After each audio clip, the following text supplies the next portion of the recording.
Hello friends, आज है 10 अप्रैल। तो चलिए देखते हैं आज का इम्पोर्टेंट करंट अफेयर्स। सबसे पहले देखेंगे रिवीजन क्वेश्चन। सांतीर उग्र सेना एक्सरसाइज 2021 इज हेल्ड एट। तो सांतीर उग्र सेना एक्सरसाइज कहाँ हुआ है? तो ये हुआ है बांग्लादेश में। याद रखिएगा, ये एक मल्टी मिलिट्री एक्सरसाइज है जिसमें बहुत सारी कंट्री पार्टिसिपेट कर रही है और इंडिया भी यहाँ पार्टिसिपेट कर रही है। जो भी इंडिया की नेबर कंट्रीज़ है वो यहाँ पे पार्टिसिपेट कर रही है, जैसे कि इंडिया कर रही है, नेपाल कर रही है। ठीक है, याद रखिएगा। चलिए आगे बढ़ते हैं और देखते हैं आज का करंट अफेयर्स। देखिए क्वेश्चन नंबर 1 देखते हैं। What is INS Sarvekshak? INS Sarvekshak क्या है? तो ये है हाइड्रोग्राफिक सर्वे शिप। देखिए ये काफ़ी ज़्यादा न्यूज़ में है और ये पीआईबी से लिया गया है। आईएनएस सर्वेक्षक क्यों न्यूज़ में है? क्योंकि अभी हाल में एक पूरी ट्रेनिंग दी गई है मॉरिशस जाकर इस शिप के द्वारा। आईएनएस यानी इंडियन नेवल सिस्टम। तो सर्वेक्षक क्या है?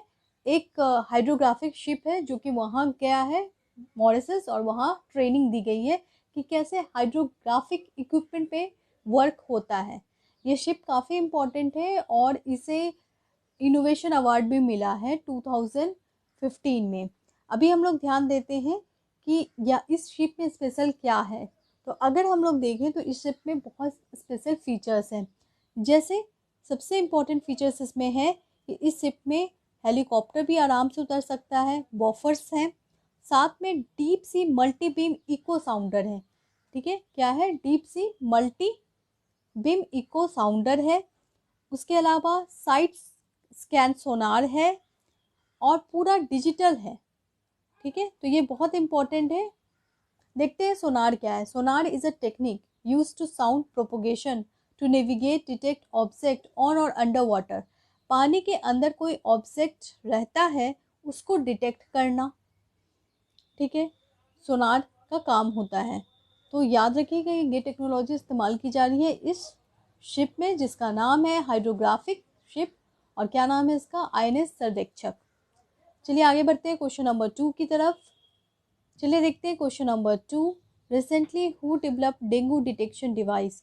डेंगू डिटेक्शन डिवाइस कौन डेवलप किया है? तो ये डिवाइस डेवलप किया गया है आईआईटी दिल्ली के द्वारा। बहुत इंपॉर्टेंट है, ध्यान देते हैं। डेंगू डिटेक्शन डिवाइस क्या होता है? देखिए डेंगू डिटेक्शन डिवाइस एक डिवाइस है जो डेवलप किया गया है आईआईटी दिल्ली के द्वारा। और ये डिवाइस जो है वो 1 घंटे में डेंगू को डिटेक्ट कर सकता है। एक्चुअली क्या होता है कि जब फीवर आता है तो हाई फीवर आता है, ऐसे में समझ में नहीं आता कि कौन सी बीमारी हुई है या फिर नहीं हुई है। ये डिटेक्शन डिवाइस बहुत हेल्पफुल होगा क्योंकि वो जान पाएगा कि आपको डेंगू है या नहीं है। तो याद रखिएगा आईआईटी दिल्ली ने डेवलप किया है। ठीक है, और ये डिवाइस जो है वो डेंगू डिटेक्ट कर सकता है। ये लेज़र के थ्रू करता है डिटेक्शन। मोस्ट इम्पॉर्टेंट जो मैंने आपको पहले भी बताया था कि आईआईटी कानपुर ने डेवलप किया है sensitive watch for visually impaired people. जो अच्छे से नहीं देख सकते उनके लिए डिवाइस है। ठीक है, ये सेंसिटिव वॉच है जो आईआईटी कानपुर ने डेवलप किया है। क्वेश्चन नंबर 3 की तरफ चलते हैं। 104 feet flag mast for Indian soldier has inaugurated at. 104 feet का अभी हाल में फ्लैग मास्ट होस्ट किया गया है। आपको बताना है कहाँ। तो ये किया गया है गैंगटोक में। गैंगटोक यानी सिक्किम में ये किया गया है। ये बहुत इम्पॉर्टेंट है क्योंकि वहाँ के गवर्नर ने इसे किया है होस्ट। और ये जो फ्लैग है ना वो एक्चुअली किसके लिए होस्ट किया जा रहा है? सम्मान में, सोल्जर्स के सम्मान में किया जा रहा है।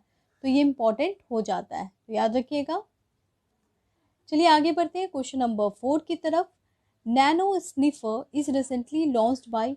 नैनो स्निफर अभी हाल में लॉन्च किया गया है। बहुत इंपॉर्टेंट है ये किसके द्वारा लॉन्च किया गया है और ये क्या है जानते हैं। तो देखिए नैनो स्निफर जो है वो लॉन्च किया गया है एजुकेशन मिनिस्टर रमेश पोखरियाल के द्वारा। अब ये है क्या नैनो स्निफर? तो नैनो वर्ड तो आपने सुना होगा। नैनो टेक्नोलॉजी का मतलब होता है बहुत ही छोटी सी चीज़ जो कि यूज़ किया जाता है बहुत सारी चीज़ों को डिटेक्ट करने के लिए। जैसे रोबोट होते हैं, बहुत छोटे रोबोट्स होते हैं जो कि धरती के अंदर जाकर अंदर के मटेरियल्स के बारे में हमें बताते हैं। तो वही नैनो टेक्नोलॉजी का यहाँ पे इस्तेमाल किया गया। अब यहाँ पे किस चीज़ के लिए इस्तेमाल किया गया है? तो ये जो प्रोडक्ट है उस प्रोडक्ट का नाम है नैनो स्नीफर, और ये जो प्रोडक्ट है वो डिटेक्ट करेगा एक्सप्लोसिव डिवाइसेस। ठीक है, तो एक्सप्लोसिव डिवाइस को डिटेक्ट करने के लिए बनाया गया है नैनो स्नीफर। और इसे कौन बनाया है? तो आईआईटी बॉम्बे का एक ब्रांच कंपनी को बनाया है। थोड़ी सी डिस्टर्बेंस होगी क्योंकि मैं आउट ऑफ स्टेशन हूँ। Question number 5, who has developed advance chaff technology? Advance chaff technology कौन डेवलप किया है? तो ये डेवलप किया गया है डीआरडीओ के द्वारा। देखिए, एडवांस चैफ टेक्नोलॉजी काफ़ी ज़्यादा न्यूज़ में है, तो ये क्या है थोड़ा जानते हैं। एडवांस चैफ टेक्नोलॉजी जो है वो एक टेक्नोलॉजी है जिसके थ्रू मिसाइल अटैक को डिटेक्ट किया जाएगा। ठीक है, कोई भी मिसाइल अटैक होगा तो उसको डिफ्यूज़ करने में इसका इस्तेमाल किया जाएगा। ठीक है, तो safeguard the ship from missile attack. देख रहे हैं आप, ये क्या करेंगे, ये डिप्लॉय होंगे शिप में, और जैसे ही वो इस तरह के रडार या कुछ आएगा तो वो इसको डिटेक्ट करके फिर उसको डिफ्यूज़ कर देगा और वो शिप को बचाएगा।